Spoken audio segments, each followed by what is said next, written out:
কেন্দ্রীয় কর্মসূচির ঘোষণা অনুযায়ী এক দফা দাবিতে সারা দেশের ন্যায় Sirajganj Shahid M Mansur Ali medical college ও হাসপাতালের নার্সরা কর্মবিরতি পালন করছে।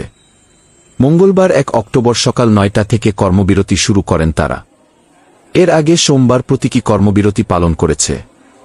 তাদের দাবি, আমলা ও ক্যাডারদের বাদ দিয়ে নার্সদের মধ্য থেকে যোগ্য ও দক্ষতার ভিত্তিতে ওইসব পদে তাদেরকে পদায়ন করতে হবে।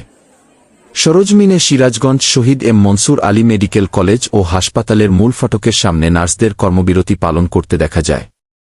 তবে জরুরি বিভাগ, জরুরি ওটি ও জরুরি চিকিৎসা সেবা চালু রয়েছে। তবে দাবি আদায় না হলে বুধবারও তারা কর্মবিরতি পালন করবেন।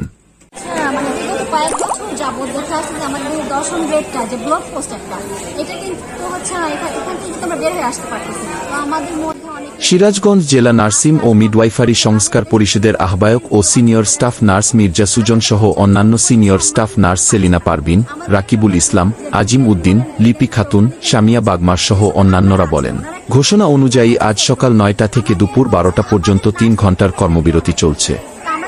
দাবি না মানলে বুধবার সকাল ৯টা থেকে দুপুর ২টা পর্যন্ত ৫ ঘণ্টার কর্মবিরতি পালন করা হবে।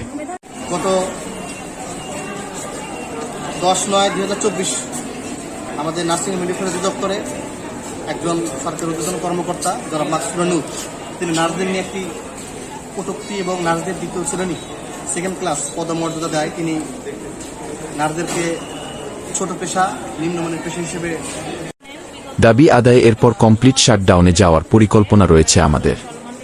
এছাড়া কর্মবিরতিতে আশিক মাহমুদ, ইজাজ আহমেদ, কাউসার আলী, মিম্বা বানু, জান্নাতি আক্তার, আনিসুর রহমান, রোজিনা আক্তার, খাদিজা আক্তার, শারমিন আক্তার, সিদরাতুল মুনতাহা সহ প্রায় ১২৫ থেকে ১৩০ জন সিনিয়র স্টাফ নার্সগণ উপস্থিত ছিলেন।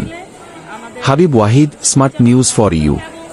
পদ আছে উপর মহলে, সব পদে আমাদের নন নার্সরা আছে, ওনাদের দ্রুত অপসারণপূর্বক আমাদের নার্সদের যারা উচ্চশিক্ষিত এবং যোগ্য নার্স রয়েছে তাদেরকে পদায়ন করে, তাহলে পদায়ন যদি করে সেক্ষেত্রে আমরা আমাদের আন্দোলন বন্ধ করব।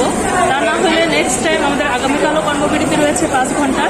আমরা নেক্সট ডে কমপ্লিট শাটডাউনের দিকে আগাবো আমাদের যদি দাবি না মেনে নেওয়া হয়।